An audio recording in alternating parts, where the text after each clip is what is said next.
Bila kita sebut tentang dakwah ini, saya sebut tadi, dakwah ini satu kebaikan yang banyak terkumpul di dalamnya.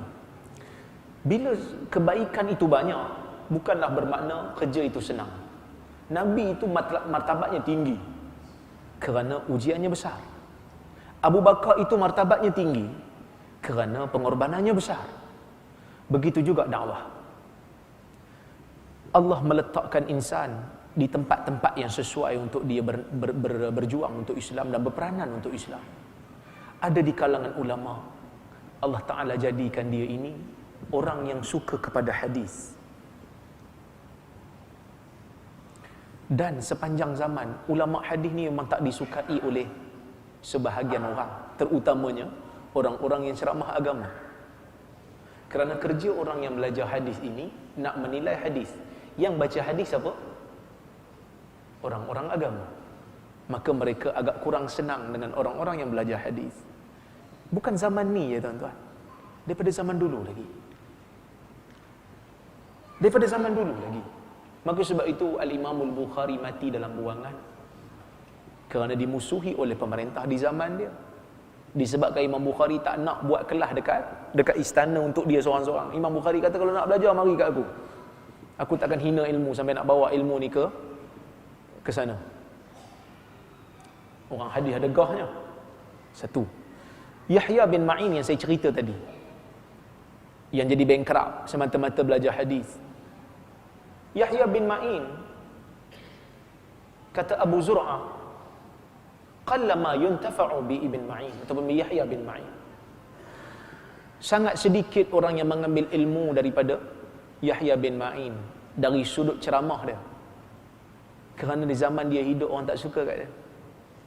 Kenapa orang tak suka kat dia?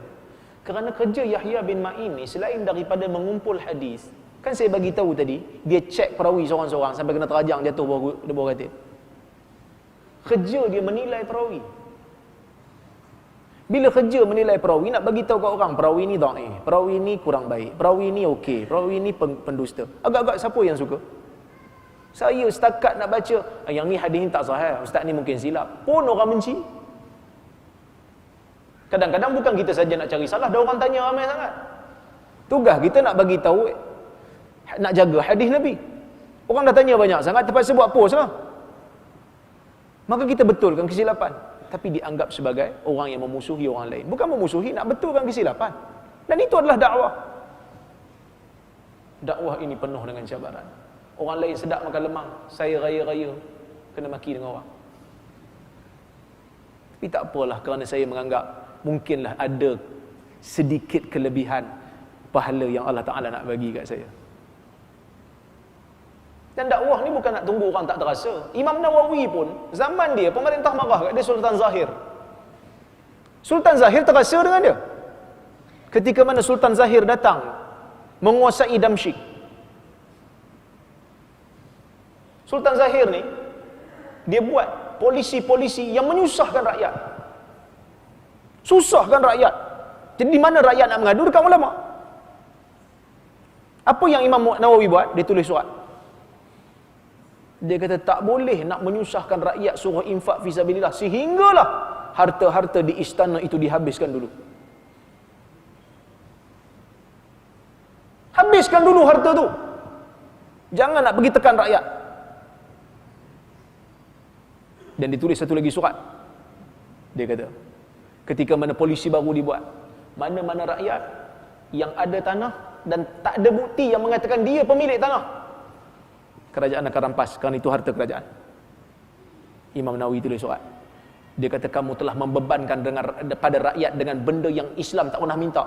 Kerana kaedah Islam zaman tu mengatakan, siapa yang telah dapat satu tempat mengusahakan tanah, dan tanah tu berada di bawah bidang dia, di bawah kawalan dia, maka dia punya. Yang kau pergi minta sesuatu yang tak ada dalam sistemnya, pahal. Sekarang dah ada geran lah kan. Dulu tak ada. Kau telah menyusahkan rakyat. Apa pemerintah buat kat dia? Pemerintah cuba tahan gaji dia. Dia pensyarah dekat Darul Hadis. Pensyarah tahan dia pensyarah kat Darul Hadis. Pemerintah tahan gaji dia. Kata tak apa, memang gaji aku tak ambil pun selama ni. Kerana gaji dia selama ni diwakafkan untuk buat bangunan baru. Kerana dia ada harta yang lain. Bukanlah tak boleh ambil duit gaji tu, boleh lah. Tapi macam Imam Nawawi ni dia rasa tak ada keperluan nak ambil, so potong, no problem, aku tak nak ambil pun. Maka adakah kita nak kata Imam Nawawi tak pandai dakwah sampai pemerintah terasa kan dia? Tak, dakwah memang ada orang akan terasa, baru betul-betul dakwah. Tapi kita bukan maki. Imam Nawawi punya surat tu cara lembut. Cuma dia kata kamu adalah orang yang memegang amanah. Tak wajar untuk kamu menyusahkan rakyat dengan kezaliman.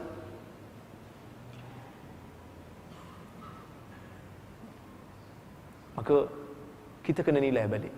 Kita selalu kata pendakwah ni tak ada akhlak, pendakwah ni keras, pendakwah ni kasar. Kita tu keras tak dengan pendakwah? Kita tu kasar tak dengan pendakwah? Nilailah diri, adab kita dengan agama ini. Baik, yang terakhir sebelum saya akhirkan, tuan-tuan, dakwah ini kadang-kala bukan dihitung dengan banyak mana pengikut dia. Takkanlah tak betul masuk TV tu. Tuan-tuan, kalau masuk TV jadi neraca betul ke tak betul? Ramai ustaz ke ramai artis dalam TV? Takkan tak betul. Ceramah dia penuh masjid tu. Ceramah kau berapa orang aja? Kalau itu jadi timbangan betul tak betul, tuan-tuan dengar hadis Bukhari. Nabi kata apa? Uridat alayyal umam, dalam hadis riwayat Ibnu Abbas, riwayat Bukhari. Uridat alayyal umam, dibentangkan kepadaku umat-umat, kata Nabi. Fayamurrun nabi wa ma'ahu rajul. Wan nabi wa ma'ahu rajulan. Wan nabi wa ma'ahu rahat. Wan nabi laisa ma'ahu ahad.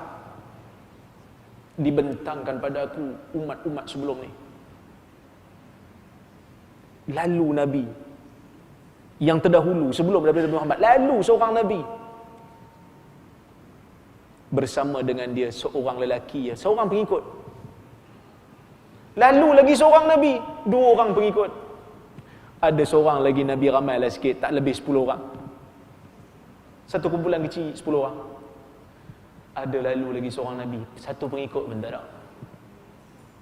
Maka agama ni bukan dihitung dengan banyak atau sikitnya pengikut, tetapi dia dihitung dengan kelurusan fakta dan mesti disampaikan dengan adab yang baik.